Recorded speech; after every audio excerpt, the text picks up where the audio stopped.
So, I believe on this reasonably day, Nerys, you were on a shopping trip. Yeah, so Nerys is going to the tidy Cerberus in town. He's still very tired, because we've really just sort of docked, and everything has kind of happened, and he's had a big chat with the crew and everything. Nerys is going to take leave on his own, mainly because he has a debt that he needs to pay. So, he's going to head in, as he normally does. He'll enter the shop and very slowly sort of grab the door as it's closing so it doesn't ring the bell, because that's too much. So we're just going to very slowly close the door, and it makes a little muted metal clanging noise, and Nerys will approach the counter. 𝗖𝗔𝗦𝗧 is there behind the counter. Hello, Nerys. How can I help you today? Well, I was hoping I have need of something, and you as the first person that I sort of am hoping that you have something in stock. I have found myself in great need of some form of item or something that prevents the ability of scrying. I actually have just the thing at the moment. I have simply a amulet of proof against detection of location in stock, and she reaches down from under the counter and holds out it's an eye-shaped amulet on a beaded silver chain. And she points to a deep navy mantle with a silver trim hanging on the wall behind her. If you want something not necessarily tied to one school of magic, we do have a mantle of spell resistance, though that's going to cost you a pretty penny more. I'd imagine it would, something of that caliber. The amulet will go for about 300 gold. The mantle is 1,000. Interesting. Going to be honest, I was not expecting so many options. Simply, the amulet prevents you from being targeted by divination magic or perceived through magical scrying senses. It doesn't prevent you from being seen through magic that doesn't use scrying senses or other such things if it doesn't fall within the remit of divinatory magic. Obviously, there's not a lot of that stuff, but if you were to get both, it would cover you for most situations, but either one would give you a pretty solid amount of protection. Just depends on what exactly it is you're trying to avoid. People finding out the location of an individual. Then the amulet would likely do the job. You mentioned that you sell these amulets fairly regularly, no? The amulet, they're often snapped up fairly quickly. Have you had anyone recently approach you and request some form of protection against scrying, either intended or accidental? Not beyond the usual, and that is to say, nobles buying for children or family or lovers that they have recently taken up. Why? Have you been trying to scry on someone? I believe there may be connections being forged between individuals for some reason, and I would like to investigate and try and find out why. What that is. Interesting. Have you come to a decision? Yes, well, I would very much like, you sell a lot of these amulets. Does that mean you have more than one in stock? I currently have the one. In that case, I would gladly take that one off your hands, as well as paying the debt that I believe was accrued in my name. Yes, the 3 scrolls of sending. How much does that set me back? So the previous invoice is 900, plus the amulet is another 300, so 1,200 gold all up. Very well. And Nerys will pull out a pouch of gold, and almost aloof, like it's not paining him greatly, will turn over 1,200 gold exactly.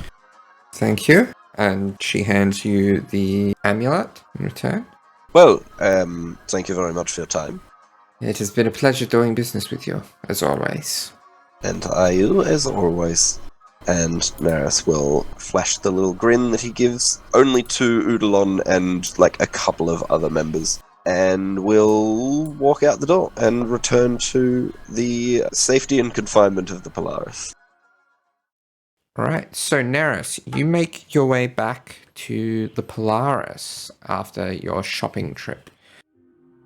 So Nerys is going to go back to his quarters very quickly, have his mandatory 30-second calm down from being out in public, will sort of brush himself off again and gather a couple of items that he's gathered over his time, and is going to go out on the main deck after putting them in his satchel and try and find Janus. I suppose eventually he could see Janus hauling along like ropes or something like that, and he'd be following for it, probably telling her a story or something like that. And he's quite cheerful about it, I suppose. And then, I told the princess, don't worry about it, just tip me next time. That's a great story, Janus.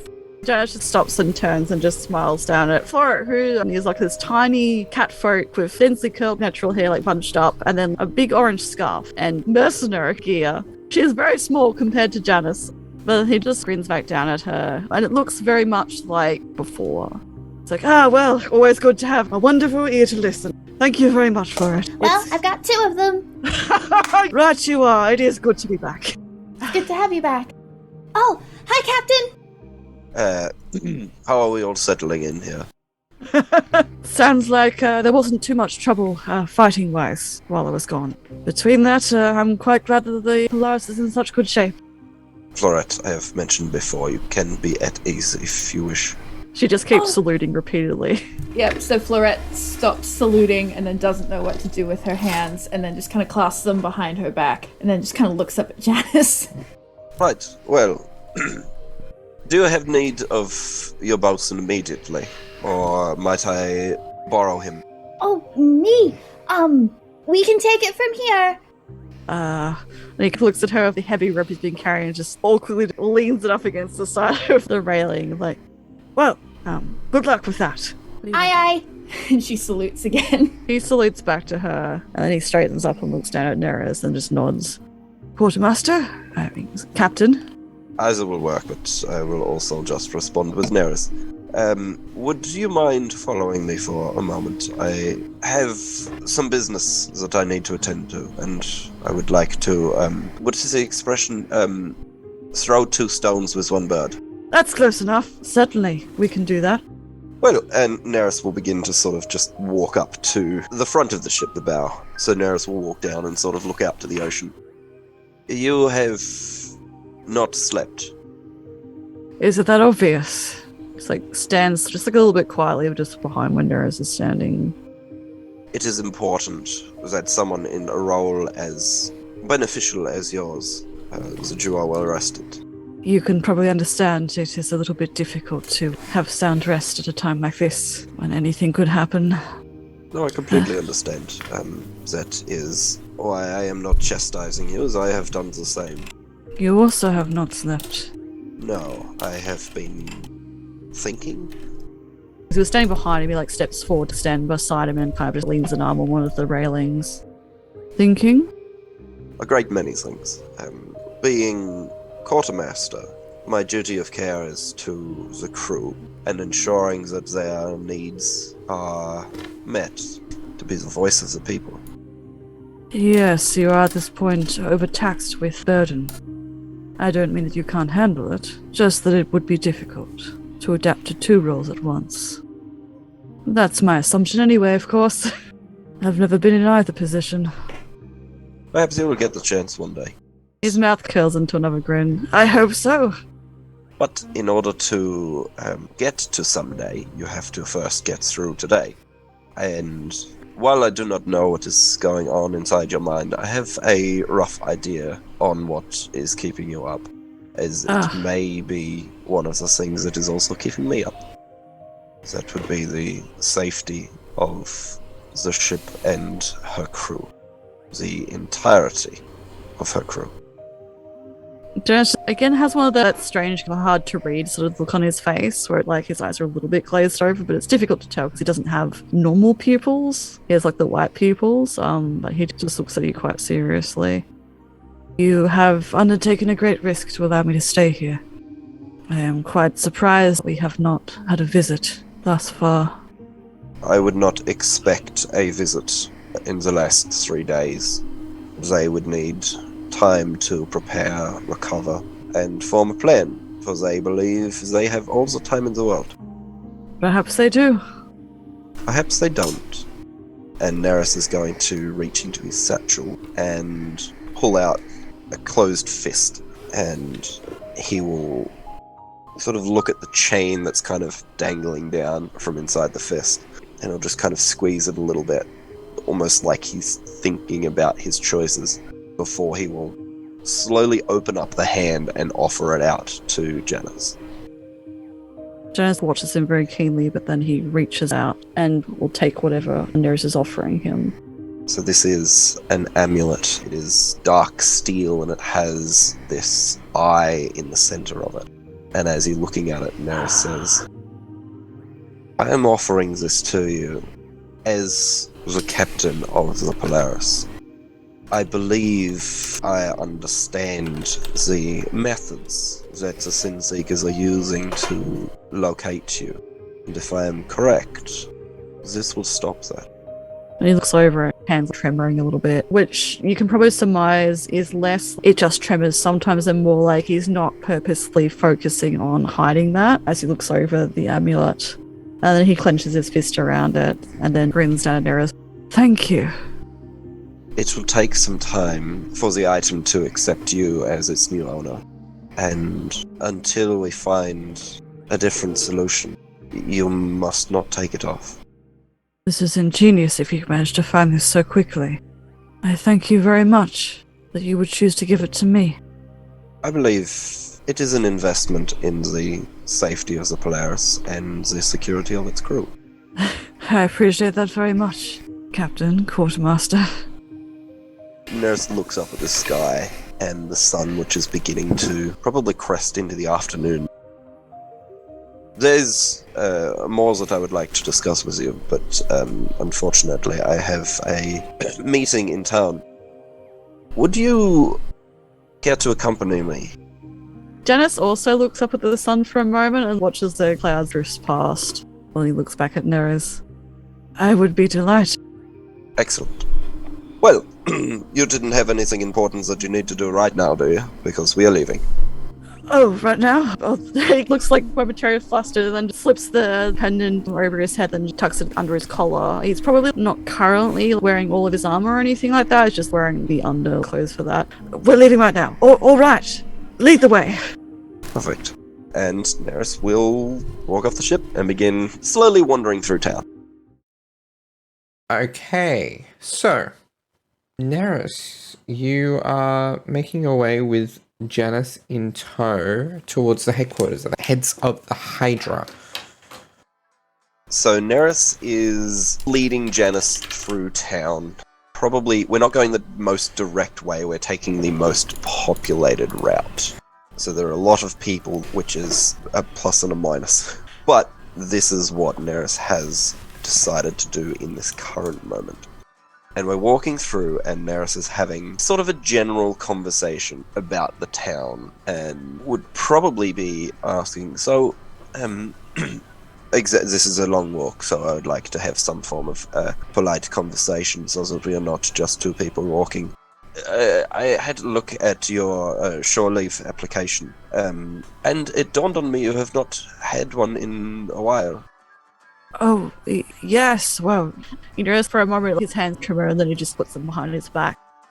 Well, as you know, I've only just come back, so it felt like rushing off again would be counterproductive. I sort of need to relearn my footing on the Polaris as it stands and all of that, so... Ah, yes, no, of course. That will, it will come with time. And you notice that as we're walking through, Nerys is taking time looking at shops, but in between that, his eyes do flick upwards to the sky. Well, I'm sure that your time on board the Polaris will be just like old times. And as we've been walking, we've ended up just sort of like, not like a nature reserve, but there's like a little strip sort of a couple of blocks away from like one of the main streets. Yeah. We've taken a turn as Nerys was kind of looking at a shop, and we've now entered sort of just like a park that has a few trees sort of definitely on the outskirts. There's like a water feature in the middle, and it's large enough and it's much quieter here. There's a lot less foot traffic in the afternoon, and Nerys does stop at this point and is sort of looking up at the sky again, and then quickly at the sun. So, we mentioned before you have interest in staying aboard the Polaris. Yes, I just think it's the best thing to do, keep myself busy. So, and Nerys continues to like look up at the sky. Janus starts to look up as well, like, what's he looking at? Yes, so, and kind of starts at something in the air, and then turns back to Janus, and is now fully focused on Janus. Although you can see there's like calculations going in his head, almost like he's counting, and says, yes, so, I think that amulet would be a wonderful addition to maintaining the safety and security of the crew. But in the meantime, while you are not aboard the Polaris, I have taken certain measures to ensure your safety, at least for now. And Nerys pauses at that, almost like that was a big fanfare moment for him, and then nothing happens. So he kind of squints and looks back up again. And as he looks back up, there's this almost like a comet that shoots from the sun blindingly fast and slows just before it hits the ground and impacts, and you see the crouched figure of this red-skinned humanoid, giant leathery wings spread out as this fist is impacting into the ground. And they stand slowly and cross their arms across a very thick chest that is barely covered by some form of material that, like, it's not a crop top, but, like, it's there. Oh boy, hello. And he looks at you, and he looks at Nerys, gives a nod to Nerys, and then turns back to you. I have taken the liberty of contacting a friend of mine who I have served with a time. While I am conducting business with the heads of the Hydra, I thought it may be a good idea, at least while you and your amulet are getting acquainted, it may be a good idea for you to have some more mundane protection. And the figure in front of you just flexes, and you see the arms just bulge out to almost like twice their size. Janus, this is my friend Gaul. Nice to meet you. I am incredibly glad to make your acquaintance, Gaul. I am Janus Stormbreaker Regis, the 8th, the Unwavering. Glad to meet an old friend of the captain. The figure nods at you again, and Nerys says, "Oh, all the gods, is that the time I have to go. So, I think you and Gaul will have a wonderful time together. He will not bother you. He will just sort of follow you around and ensure your safety while you are in Ancathair." Okay. Will you be long? I do ever so hope not. Good. Well, I hope it goes well. If it means anything to you. I'm sure you are aware, during our time together, I do not trust easily. I have trusted Gaul with my life on several occasions. Well, that just makes me even more curious. Right, okay, goodbye. And Nerys will nod Janus and look up at this 6-foot tiefling with small stubby horns, and just sort of give a bit of a nod to them. All the best. And Nerys will wander off to the heads of the Hydra. So, Gaul, what's your workout regime? I think we'll get back to Janus and Gaul in a bit, but Nerys, you make your way to the heads of the Hydra. You wait maybe a little bit before you're let through. There are currently, today, 7 members of the heads of the Hydra present. Cairo is probably the one who would lead the charge of those present in the discussions with Nerys. Caro and Victor probably have the closest thing to seniority here of the members present, but seniority isn't really officially a thing within the heads of the Hydra. They all buy in for their fair share. Hello, Nerys. What have you to report of Polaris? Well, firstly, as I'm sure you're aware, I am acting currently as interim captain for the Polaris, as Captain 𝗖𝗔𝗦𝗧 Clover is currently out of commission due to some injuries sustained on the seas. We had received word, yes.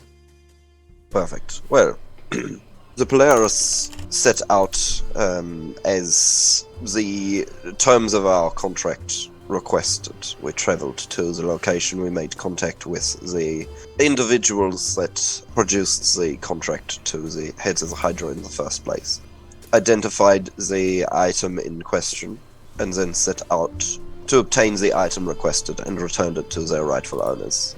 For all intents and purposes, everything on the contract was handled fully, completely, and timely. Of course. And you will be compensated appropriately. Excellent. Another point of reference.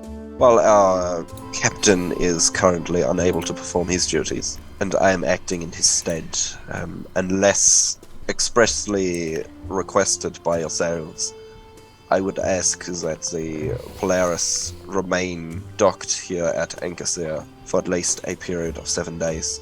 Unless any of my colleagues have an issue with that, I think you have been sufficiently prolific in the past months to warrant at least a week off. You have been targeted more than once. Is this perhaps you as the target? Or are we the target? My thoughts exactly. Victor leans against one hand and regards Nerys. These are, of course, just questions. I have conducted many hours of research into this very question myself, as if there was any threat to the heads of the Hydra as a whole, my first instinct would be to inform you.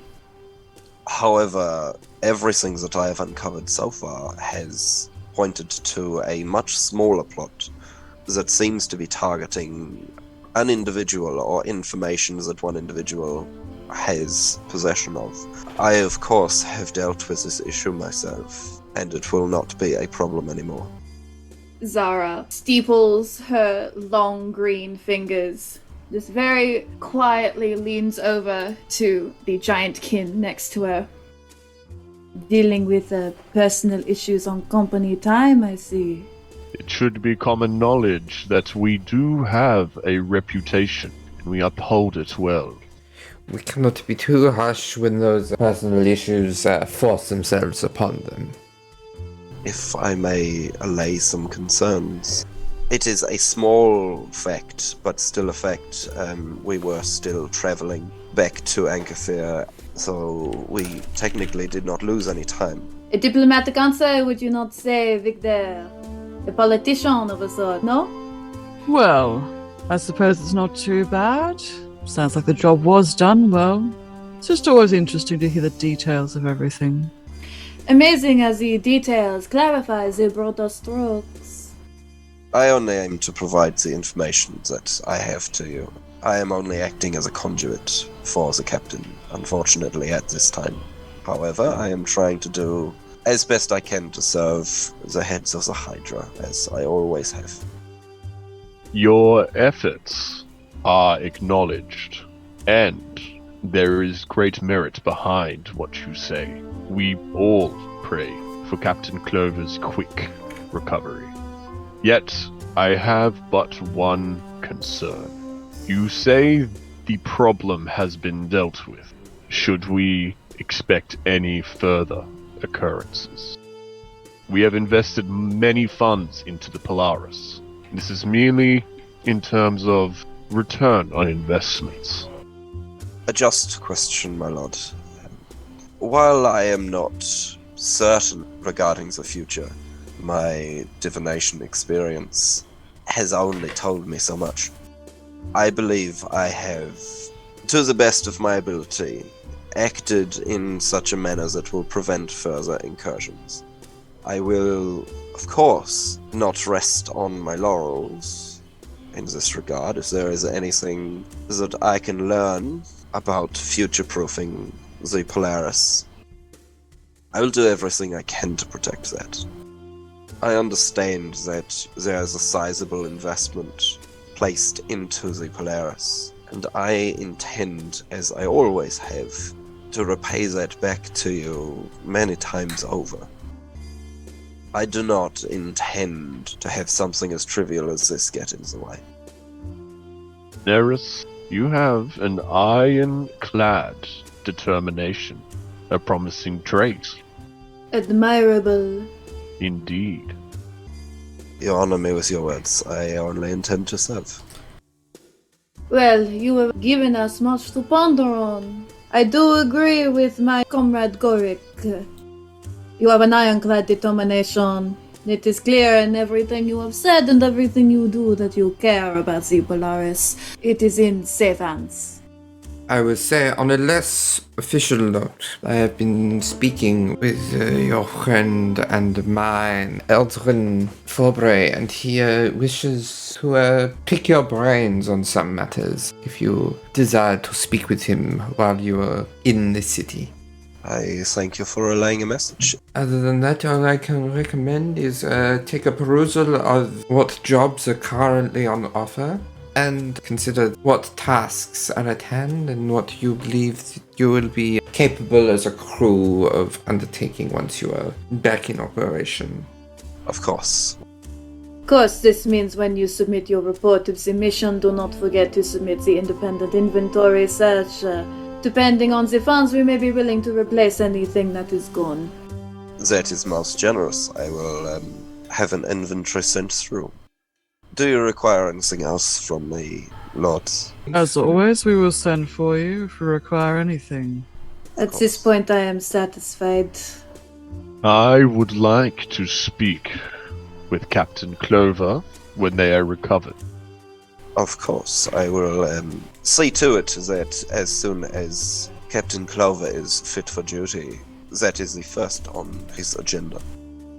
Well, if that is all, I would like to thank you for your time, and I look forward to speaking again in the future, in whatever capacity that may be. Nerys will give a bow and back out of the room. Does he not remind you of the people from your old job, no? He really does, yes. It's strange, man. Good at reports, though.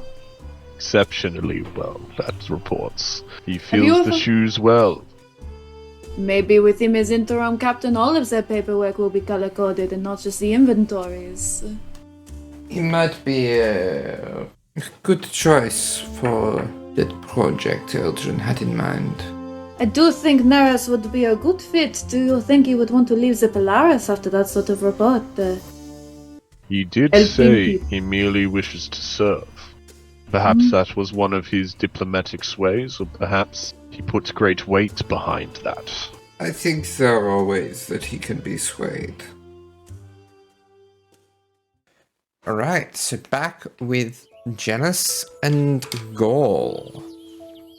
So this large tiefling who wearing what looks like very loose, probably just below the knee length shorts, and some form of material across the chest with a cloak that looks like it's been modified to allow two wings to kind of split through the back of this cloak that on closer inspection looks like it's almost like a couple of different layers of material that may even potentially cross over into whatever is going on over his chest. It does cross over again around the neck area, and there is a hood which is folded back at this point.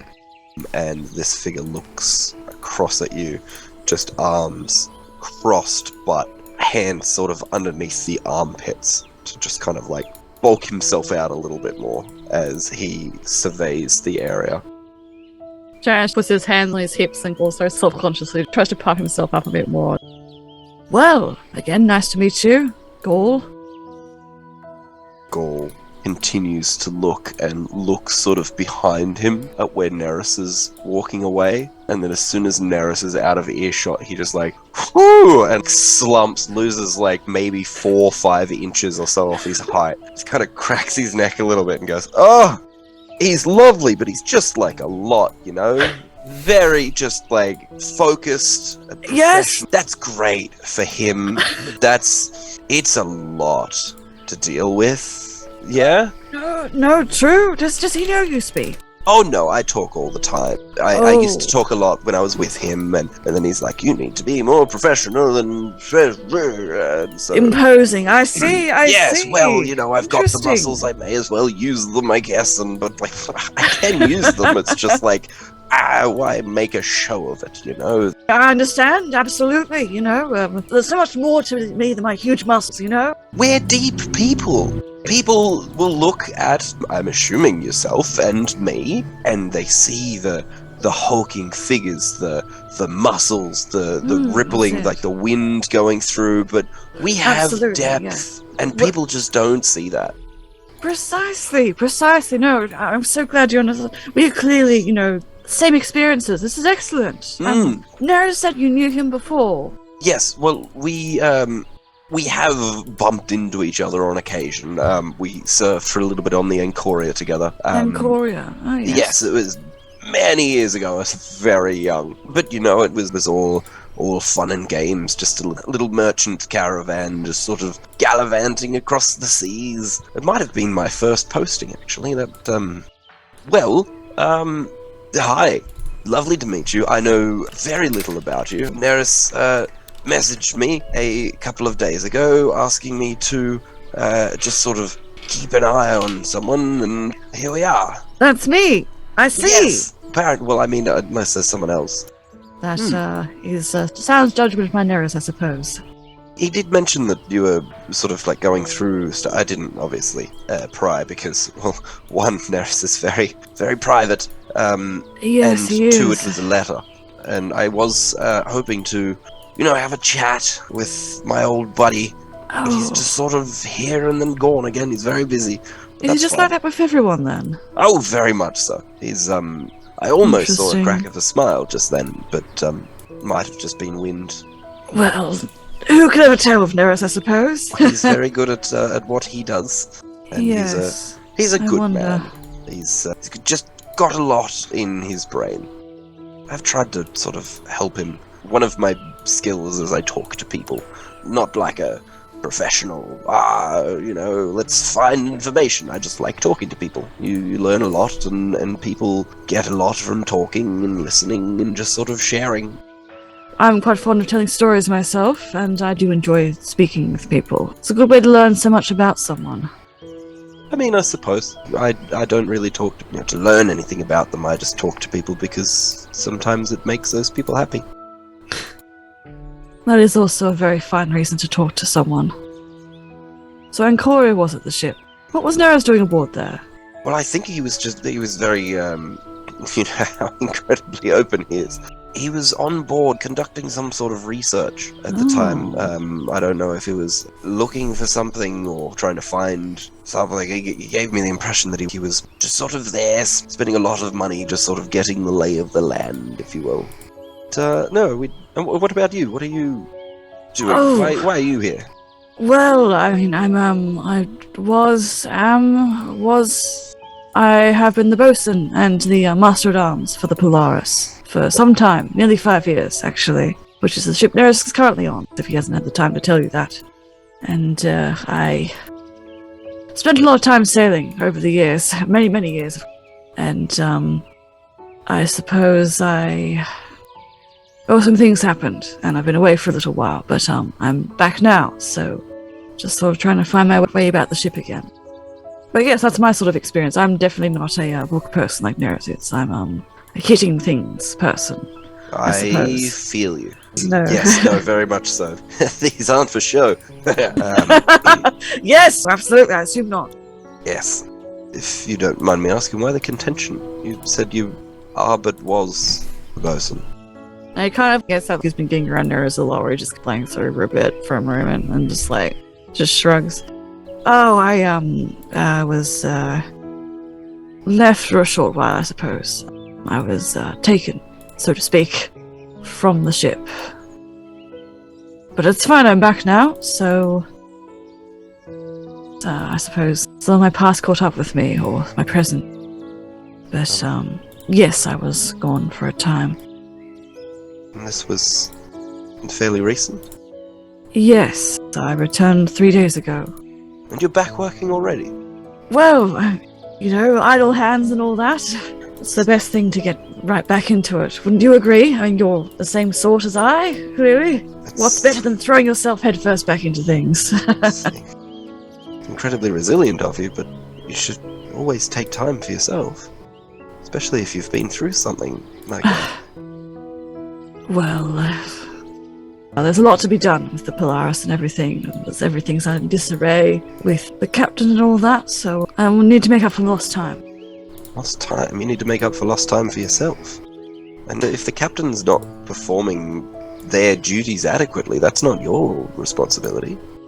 Well, the captain's taking a break right now, so Nerys is doing 2 people's jobs, and I know what it's like doing 2 people's jobs. It's not...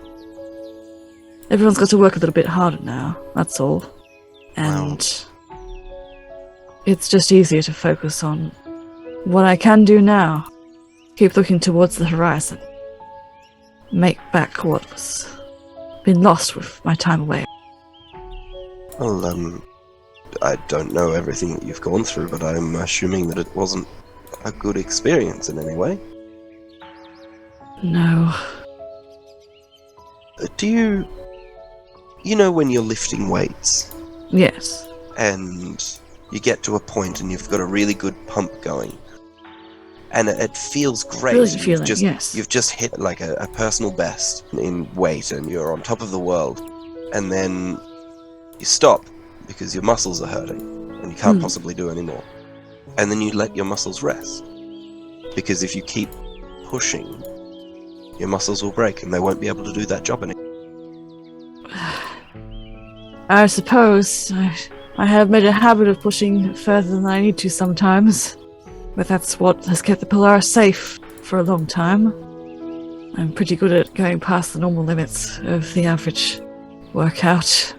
More lately than before. You know what they say. The mind is the bicep of the head. And you need to make sure that you're resting your biceps. Yes, no, you're right.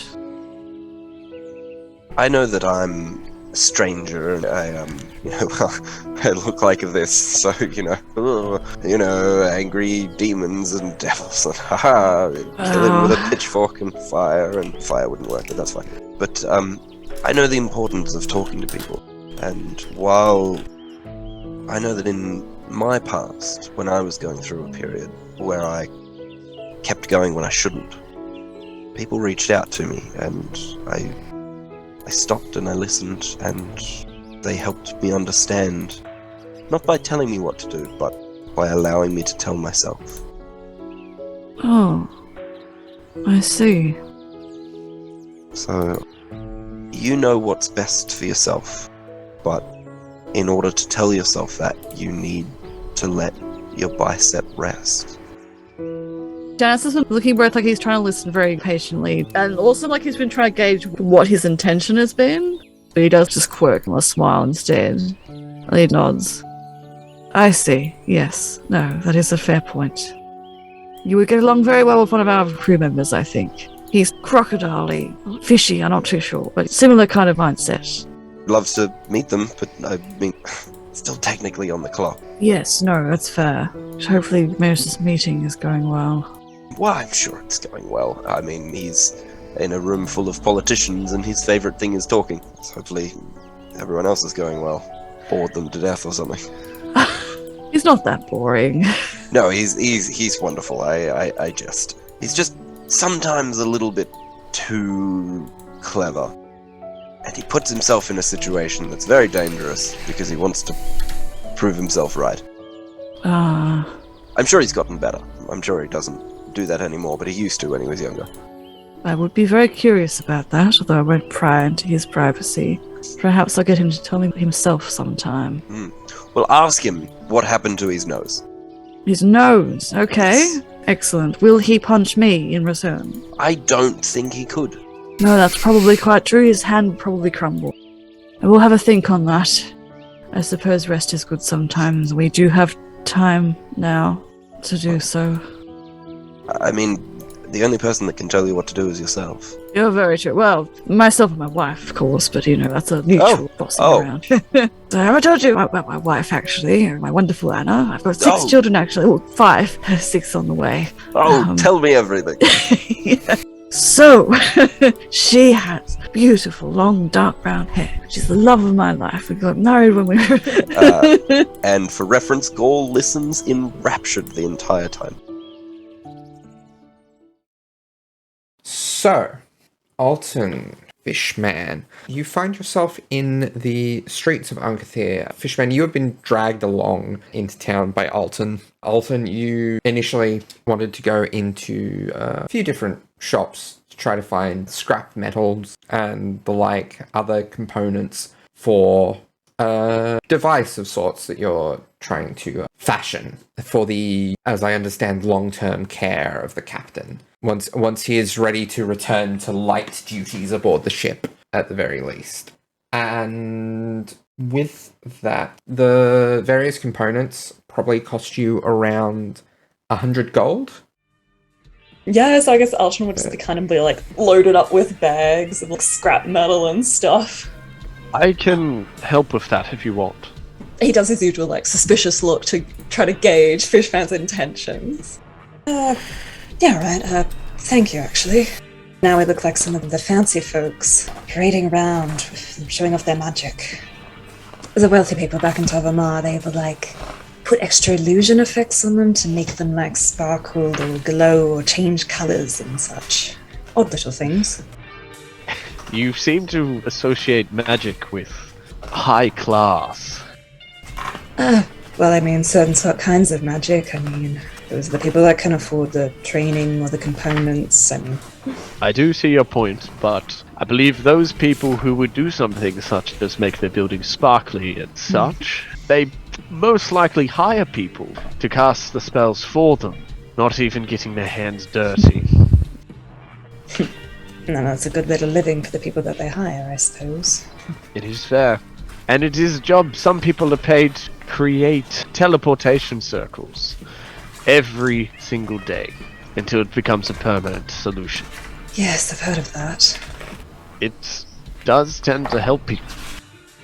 I'm sure you have your reasons for disliking magic, but there is harmless magic and there is safe magic. That really does help. That's true. You don't need to go full lecture mode on me. I don't know, hating on magic would be like hating all of the weather, which I do kind of in a way, but just a light, dark night with a light breeze is much nicer than the middle of the day with the sun beating down on everyone. Magic can have its uses. It's not, I don't hate all of it. I do also prefer rainy weather personally. However, I have come to, what's quite the word? Not to become fearful, but I expect something terrible to go wrong every single time the weather gets bad now. I believe we're 3 for 3 or 4 for 4. You're right on that one. Yes, that is a weird little coincidence. I think I'm gonna have that little fear from now on too. It seems that every such time we are always taken by surprise. Perhaps we should be learning from this. True. What have you been doing there? Slacking off on the job? Never, never, never. However, it's important to observe everyone is busy, and I'm not going to ring the bell for every single gust of wind that we receive, every single cloudy day. No, I'm sure you've been doing a fine job. So, what are you using these for? Just out of curiosity. I don't know, have you heard of a mechanical ventilator? As in underwater, or is this for air? Yes, it's a device for when people have difficulty breathing. It takes some of the weight off them. It helps them breathe without for injury or anything. I was around when some of the earlier models were made, and I saw a bit of them, but they're not too common. They can be a bit difficult to make, a bit expensive, and most of the time magic just heals that. Darby, is there fantasy asthma? There would be. Yeah. Do you believe that this is a cure, perhaps? A permanent solution? You say these things are quite rare. Is this your first time making them? Yes, it is. I've helped with some of the maintenance on them before. It's silent for a moment. Well, I haven't exactly invented anything before. I haven't left a mark on the world for all my years as a medic. Do you ever wonder what will be left of you once you're gone? Will anyone remember you? Will you have made any mark on the world? Something like a saga. Well, I don't know if I'd need anything so grand, but some form of legacy, some form of impact. I don't want to have lived all these years and achieved nothing. I don't know if this little machine is going to do anything. I don't know if it's even going to do anything for Tibble. Are we talking still at the moment? Yeah, he'd be walking. Fishman will pull out a book that he has, and he'll show Alton. He'll open it up, and if you have a look at it, this is like a wizard's book. This is something that I've picked up along my journey. I hope to someday fill it, but that won't happen overnight. If you look, I've basically only written 4 pages, and I have a lot more to go. If you look at that tree over there, that was once a sapling. I believe that wanting to make a big impact on the world and get your name out there right here and right now isn't something that you should be striving for. I believe that what you're doing right now, these little projects, are actually the way to success. Starting here and making small, achievable goals. And I have no doubt that you will achieve this one. Will be a building block, a stepping stone onto the next one, and onto the next one. And you mentioned that you haven't left any marks. That's because you are quite a skilled medic, and he'll like turn around and like show his arm where Alton like patched him up in one of the first fights against the Red Phoenix. Yes. No, I'm sure your book, your work is going to be... You'll be able to make great strides on that. You're only very young. You've got plenty of time left. Do you know how old I am? As far as I'm aware, you don't know how old you are. Yes. That was the little twist I was going to give you, but you know me well. I have an idea, but I'm not quite sure. I'm hoping perhaps Nerys could shed some light on my situation, but I will wait. Do you have a reason for wanting to act quickly? I suspect one, from prior conversations. Have things worsened? Yes. Are you in danger? I don't believe so, but if things get worse, I'll let you know. Because if things worsen, I will have to tell our new captain. But as for now, I'd rather keep this private. One of the last people I told tried to send some guard after me to try to shoot me down in the streets, so... I remember that one. Yes, it was not far from here, actually. Maybe we should avoid going around there. Yes, well, thank you for the talk. Thank you for carrying my bag. I think I might head to the facility where Tibble is being held. That is fine. I will not stop you, but are you sure you do not wish to discuss anymore? Perhaps a different topic. Do you remember learning magic? I know not if I am using the same spells as I once did. It was really instincts, honestly. Survival in the wilderness. It's a place I put myself in quite often. You pick up these skills, these tactics, you make it all yourself. But there is a pattern with these. Making new spells is hard, and talking with people around gives you a good idea of what to try and what works best. So just a little bit of practice and, I guess, past experience that I can't quite remember helps me pick things up quickly. Makes a lot of sense. I feel like I didn't quite have enough, so I have started venturing into, and he'll pull out the book again that he brought out earlier, different forms of magic. Sometimes you can't rely on just your own skills. Sometimes you have to use tools as well. Now, isn't that one true? For me especially, my competence is questionable at times. Think you do a fine job as a lookout, despite the teasing. I do manage to fluke it, I will admit. And when I do fall, I tend to land on my feet and walk off gracefully. Perhaps it's a matter of luck. That's understandable. I mean, I've been nearly 2 centuries as a medic, and sometimes a situation still pops up and it feels like you're just, winging it. I suppose it's as you said earlier, it just takes time. Do you mind if I ask you one more question? Back when we were doing our stealth mission, I used a spell of detect magic. And it does grant me, essentially, the ability to see magical auras. He would, after a second, tense up as understanding goes through him. Oh, yes? I did see something within you that had a magical aura. Well, yes, my innate talent for magic, of course. No, you're curious about that. He does look considerably tense. It's nothing to concern yourself with, just a medical thing. I do not wish to discuss it. That is fine, just as long as you are aware. Very much so. Fishman will look very curious for a bit and look up and just think what it could mean, but then he won't think much past that, and then probably he'll come back and gesture. I appreciate you being open about this, and I feel like every time I approach you I have nothing but questions, but it is who I am. I'm sorry. No, well, thank you for listening. I think I often get told that I either talk too openly or not at all, and that's annoying either way, so... I do not find it annoying at all. Well, the facilities right up there, did you want to join, or did you have somewhere else to be? I should probably make my way back to the Polaris, but thank you. Of course. No, thank you very much. I'll find somewhere I can put all these bags when I talk to the staff. All good. And he'll gesture back to the book, and then some spell components and magical ink. I have more pages to fill.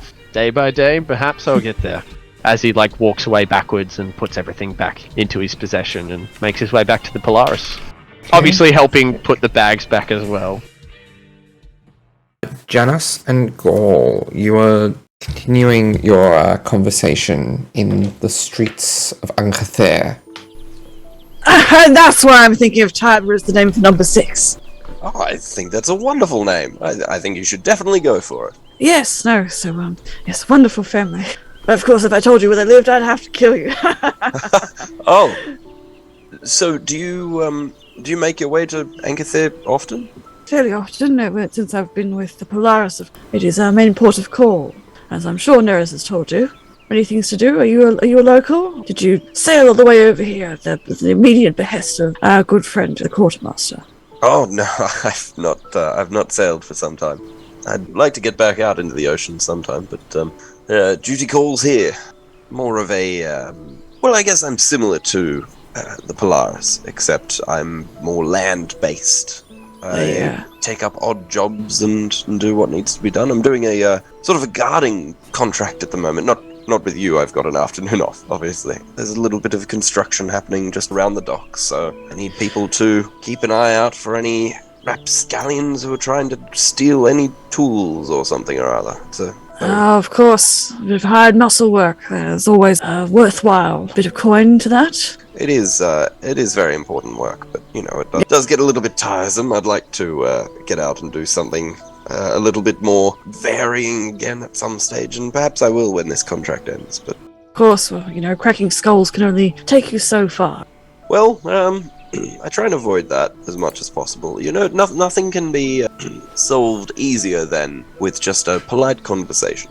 Now I see why you and Nerys are friends. That is not the same for me. Such is the life, but I mean, being here in Ancathair and having it's a steady job, at least, and I get a little bit of time off, this afternoon I get to go out and, whenever Nerys comes back. Obviously, I don't want it to seem like I'm only here to bodyguard you, because obviously, I mean, look at you.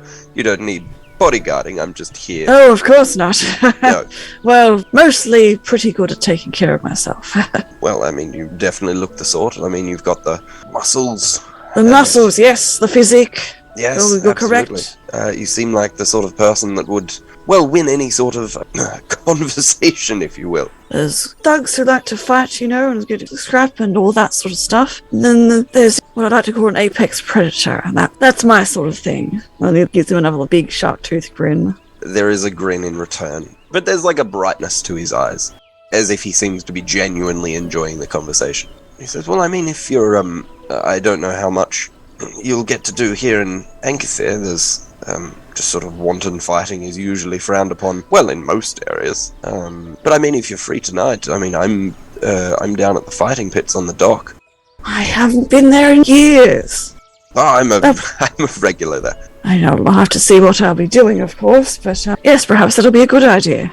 Yes, well, if you do turn up, then I'll see you there. I'll show you around, introduce you to a couple of faces, and yeah. I think that's probably what I need at the moment. Just, get the muscles working. Of course, it definitely helps sometimes. Where is that little man? And Cole just kind of looks over his shoulders and looks up at the sun a little bit, as if to try and figure out how long it's been. And it's probably about this time that you see, not limping, but definitely favoring one side more than the other, Nerys is slowly wandering down the street again to come up to the two of us. You are not where I expected you to be. Janus turns around with sort of a flash of a sharp grin at the sound of Nerys' voice. Ah, Shognesh cast a fair wind our way. Gol and I have been getting along wonderfully. We just simply got carried away. You didn't tell me you knew such a wonderful storyteller, Quartermaster. Gol was regaling me with tales of the Ancathair. Sounds like it was a wonderful ship to sail with when you were stationed there. Truly nothing like a merchant ship, is there? It was an interesting experience, yes.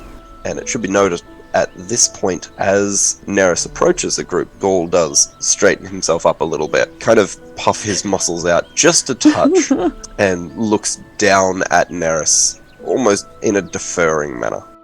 And Nerys will give a little nod to Gol. Thank you for your time. I know you were extremely busy at the moment with your contract, and I appreciate you taking the afternoon off at my request. Oh, well, it's perfectly fine. More than happy to serve in the capability that you requested. Gol just kind of stands there. A very different tone. He still seems... He's not tense, merely just more professional. Janus kind of just looking between them, just to give him that same grin. Well, very good assessment, I'd say. We had a wonderful time. I do appreciate you accompanying me, Gol, as well. How did your business go, Quartermaster? It went favourably. Heads of the Hydra have been informed of everything of import, and we will be acquiring new goods and supplies. Fantastic.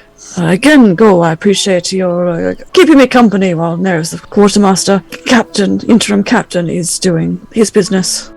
Well, I was just doing my job, which, of course, reminds me. And Nerys will take out a small pouch and just kind of sit to Gol, who will, without moving anything other than his arm, and his face stays the same in that little half grin, just reaches out lightning fast and grabs it from the air, and just very slowly pockets it again in these little baggy shorts. Well, it has, as always, been a pleasure, and it was lovely meeting you and hearing all about your wonderful life. I hope that everything goes well for you in the future. I do too. I appreciate the talk. It was much needed, I think.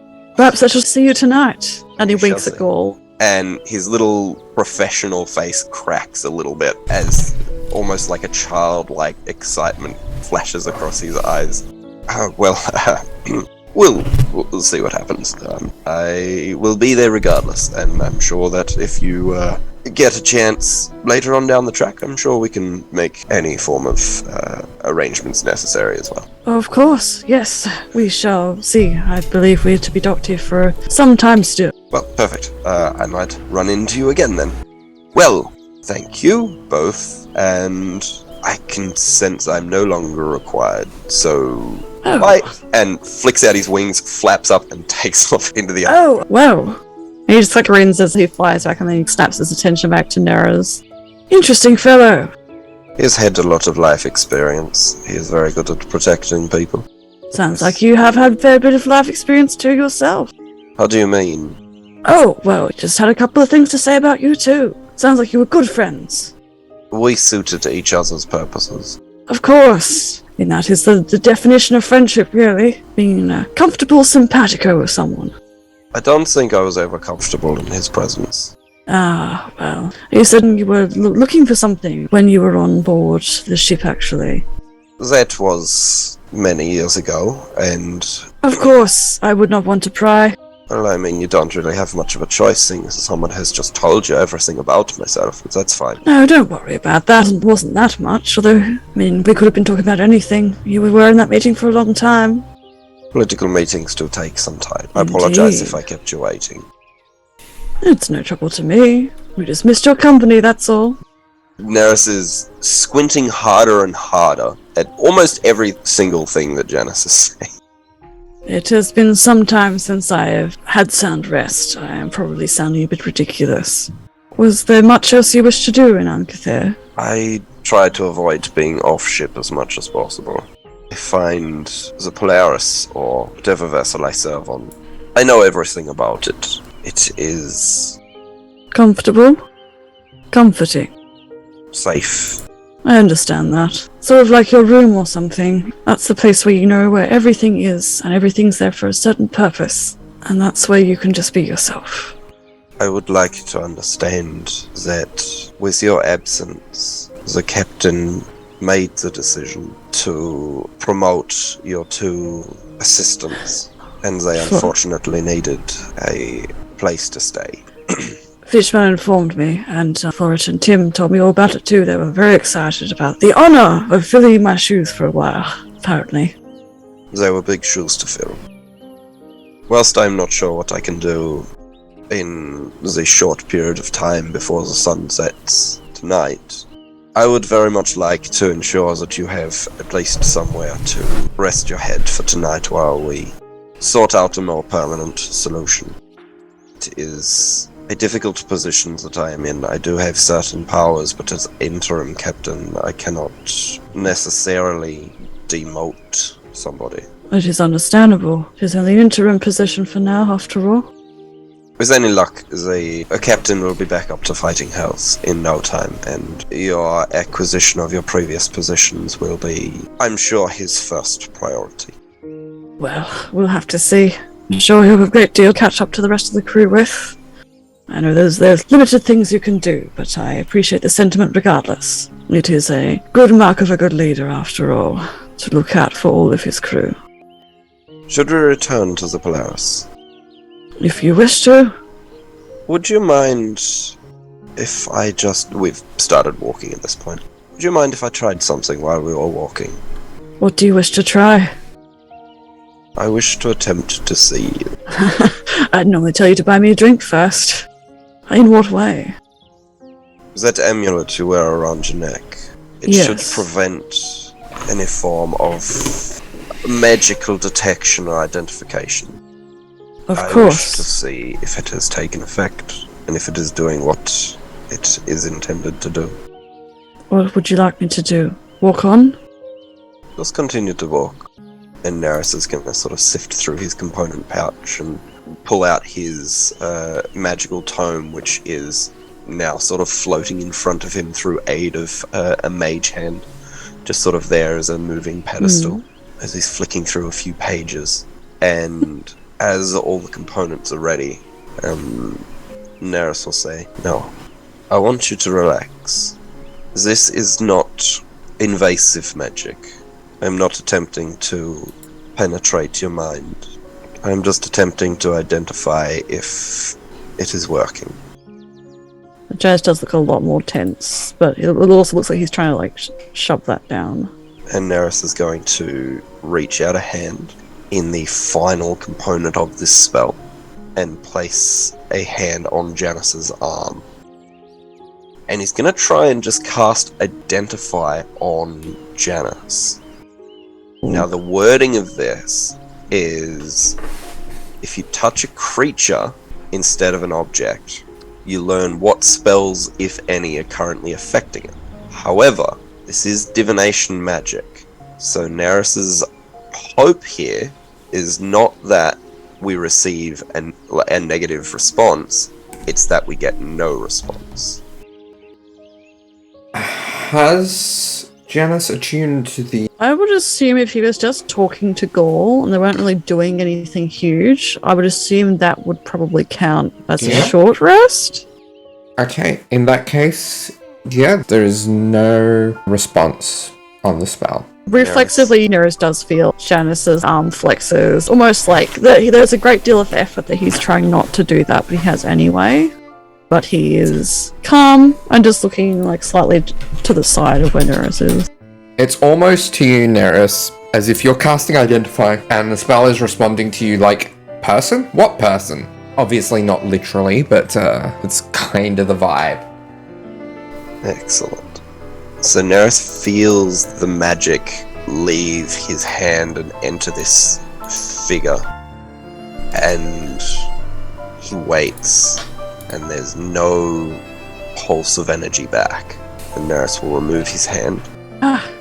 Didn't even realize I was holding my breath. Is it satisfactory? An answer you were seeking? It works. Janus turns more fully towards Nerys and stops in the street. And again, he has a big shark grin, but it's a lot more turned off at the corners. He's like, really? It works. You are undetectable from divination magic. They won't be able to find me. Magic is wild. It is. Oh, I can breathe again. Nerys, quartermaster, interim captain. I cannot thank you enough. And Janus sweeps Nerys up into like a hug. Oh! Like to the point that like his feet would probably leave the ground. Like that kind of bear hug. Oh, it's not. It's very not. Oh. Sorry, okay, hang on. There we go. Puts him back down again. Got caught up in the moment there. This is a great weight off my mind. Is your back alright? My arm is almost pinned to my chest. Well, the good news is, it works. I would like to do more investigation into a more permanent solution. However, this, if you continue to wear it, will prevent any form of divining magic from reaching you. Janus reaches into his shirt, holds the amulet that's still around his neck, and then kisses it. Like, I'm never taking it off. That is good. I do not know the quality of the chain that it is on, so maybe be careful around the salt water, but I'm sure it is fine. That will be difficult for me. I think a longswim is in order. Right, well, after you then. Of course, I shall lead the way. Oh, this is wonderful. They can't find me. And then he doesn't bound off, but like he's a lot more bouncy to his gait. Conversely, Nerys almost loses Janus, as now that he has realized that this amulet works, waves of exhaustion just hit him almost immediately. And his eyes begin to like droop, and he begins to like hunch over, and the limp becomes a little bit more pronounced as he begins walking head down, only every now and then sort of looking up to figure out where this figure is in front of him, so he can use that as a guide to correct his navigation and walk in that direction for a while before he needs to look up again. And we return to the ship and I guess go our separate ways. Nerys returns to his study. Janus sort of like straightens himself up. Captain, let me know when you want to report, and then he will stride off. Nerys will nod with his eyes closed. Nerys will walk to his study, sit down at his desk, open up a book in front of him, just sort of make a little check mark against a note, and then just face first into the desk. Fishman. You find yourself in the middle of a vast body of water. A great number of other beings similar to yourself are visible on all sides, seemingly to form ranks and files, as if in a military formation. You float, still in the water alongside your compatriots, waiting for something. You don't know. You feel like this is some sort of memory, but it is too faint to grant any understanding of what's going on. There's a shadow in the distance that appears to be growing larger, as if indicating an oncoming force. You hear a call a few ranks ahead of you, "Incoming!" and you brace yourself for combat, drawing a blade of pure ice from your armor as if by magic. "Sea-spawn!" And with that call, you see what seems, in this moment, to be an endless army of monstrous humanoids, coated in coral and barnacles and swimming in a shambling fashion. You move at one with the military force you stand within, and the two forces clash, almost looking to merge together from an outside perspective as the two armies force their way into each other. You hear one of your commanders call out, "Find the Far Dweller! Take it out!" You look around reflexively, trying to find whatever this Far Dweller is, as if you know what you're looking for. And suddenly it catches your eye. A massive, strange, fish-like creature, about 6 meters long and almost eel-like, if it weren't for its tendrillous fins, reaching out and striking at your allies. You will the blade in your hand to shift into a spear as you throw it into the creature, a move echoed by a number of your allies around you.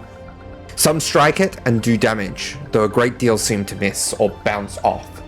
The blood oozing from the creature seems to bleed out like a deep green sap, and you see your allies reeling in pain as they come in contact with it. You continue to fight, though you don't see the conclusion of this battle before you are drawn back to consciousness, as if it were all a dream. I want that weapon. But yeah, I guess Fishman would sit up in a pant, cold sweats, panicked, and will quickly grab his journal beside his bed and start writing. So, Lorraine, where do we find you this fine evening? So, on this evening, about 3 or 4 days after we have left the Polaris, there are a lot of things running through Lorraine's mind. In the immediate aftermath of the combat on the Polaris against the Sin Seekers, still bloodied and bundled in her captain's coat, which I will add, she did get Eirik off of the Polaris before we left. I forgot to specify that she does have her baby boy. She, without a word, would have brushed off everyone who went to talk to her. The large orc that walks our ship with green skin and yellow hair named Angel would have tried to talk to her and she would have brushed them off. She would have brushed off the tiefling named Stabbings, our ship surgeon. And she would have brushed off Cerise. She would have returned her coat to her, still bloodied, and she would have gone up into her normal crow's nest, and then she would not have come down for 3 or 4 days. No one sees her eat, no one sees her sleep. They know she is eating only because Eirik goes to the kitchens to get her food. They only know she is not dead because occasionally she calls down her normal navigator reports. Then this evening, in the dark, when the crew are at their lowest, monitoring the deck, she stands up. She is not wearing her shoes. She has cleaned as much of her own blood off herself as she can, and she has spent these days attempting to repair her clothes, but her vest was mostly destroyed. And she has instead fashioned it into a sort of leather crop top with little crossover sections at the bottom. But she is not wearing that either. She is just wearing her mended undershirt and her loose pants, with none of her jewelry, except for her mother's wedding ring. In the night, any crew looking up would see her barefooted, for the crew know what she is, at least as much as anyone can glean from how she looks. They know less than the crew of the Polaris now do. She stands on the edge of the crow's nest, balancing high in the sky. And then with no warning and without a sound, she leaps from the ship in a perfect Olympic dive into the water, shooting straight down 30, 40, 60 feet until it is dark and quiet. And she breathes in the water. She is sick of having air in her lungs at this point. And she just lets the water be her home. We all know it's thicker than air, and she just lets it slow her mind down. For it has been racing since that creature bubbled to the surface and showed what it did. As much as it did, she knows there is more. And here in the water, where she feels safest, she waits to see if there is anything around her. Are there any creatures, any fish, any Sahuagin looking for a fight? No, there are some small fish in the middle distance and general sea life, but certainly nothing looking for a fight. Neither is she, but there is something knocking at the back of her mind. And she does not want to let it out, but it feels bigger than it ever has. And it feels different. She has been compelled before to let loose the spines, the wings, the claws and talons and teeth. This is a feeling she has not felt since she was very, very young and hurt someone very, very close to her. And in the quiet, 60 feet in the water, just for a moment, she just wants to see what the knocking wants. It has been years, and she cannot hold it back in this moment. And she sings.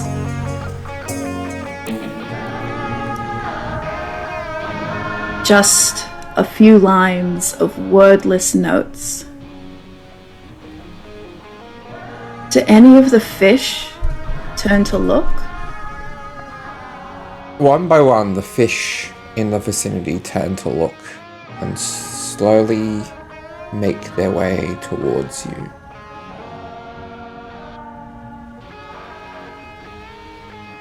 You continue to sing. She wants to,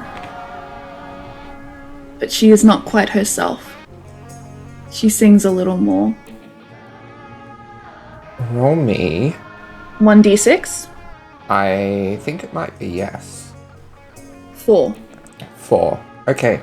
Some of the smaller fish, as they come towards you, stop and drift onto their sides and start to kind of float upwards. Dead. Yes. She clamps a hand over her own mouth and physically holds her jaw shut until she can push the feeling back. If I read this correctly, Darby, the fish don't turn away. So yeah, she holds her mouth shut, and when that initially doesn't prove enough, she literally holds her own throat to stop her vocal cords from moving until she can push this back. And I assume she watches the fish swim away. Other than the few smaller ones that continue to just slowly float up as if levitating towards the surface. One thing about being underwater is no one can tell when you're crying. Lorenz stays underwater. She can never feel human. She has never felt human. But until she feels as far from herself as she can, and she calls that human. And then she swims back up to her ship, lands like a corpse on the deck. And the crew are worried, certainly, because she has not been on deck in days. But they were never worried about where she was. Even underwater, Iric flies where she goes, marking her spot. And she stands, and she nods to all the deck crew. And she says, "If anyone wants fish for dinner, it's an easy catch tonight." And then she will walk to her room. And the camera pans out to the ocean as the crew look overboard and see the handful of small fish ascending to the surface.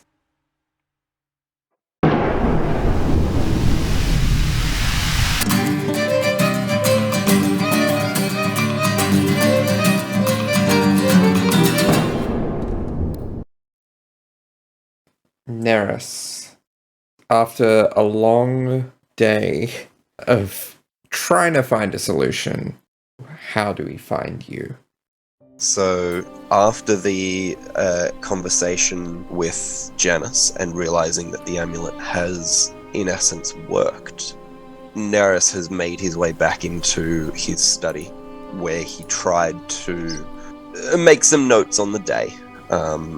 Take a bit of a stock on everything that happened, check off a few items that he's done before just passing out at his desk, quill still in hand, making a little indent into the desk as he's still grasping it, just kind of pointed up. And I think it's just quiet, as there is that soft inhale, exhale, and Nerys is dreaming, thinking. He is no longer on the Polaris. He's no longer anywhere. He's standing in this slowly rolling bed of mist, alone in this vast expanse of nothing. There's no sky, there's no ground, there's no structures at all. Just nothing. Just the mist, slowly and lazily floating around Nerys' feet, carried by a breeze that doesn't exist. Nerys looks around for a moment, sort of pondering where he is and what this means, before noticing a thin wisp of mist, slowly spiraling and rising up behind him. Nerys watches this mist begin to gain substance and start to form a humanoid figure. Silently gains more and more features, fingers, hair, clothing, a face.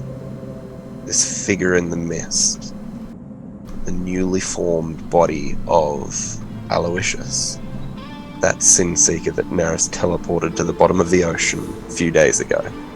A face contorted in a silent scream of rage and hatred as barnacles form from the mist on shoulders and arms of this figure. Seawater spills from 𝗖𝗔𝗦𝗧's mouth as this scream, silent but deafening, terrifies Nerys as he stands, rooted in place in this empty expanse. The mist begins to roll more viciously as Nerys' heart beats faster and faster in the face of this figure before him. And he notices two more figures of mist begin to form behind 𝗖𝗔𝗦𝗧. Still humanoid, but larger, hulking almost figures, towering over 𝗖𝗔𝗧. These two still faceless in this moment. They stare down at Nerys, and a thin trickle of blood begins to trickle down from the deformed ears of these new mist forms, and as the mist underneath Nerys' feet turns red, Nerys is shunted out of this realm and wakes up in a pile of sweat, his heart beating incredibly fast, and the only thing he can hear is this incredible high-pitched ringing in the back of his head. And that's all we get.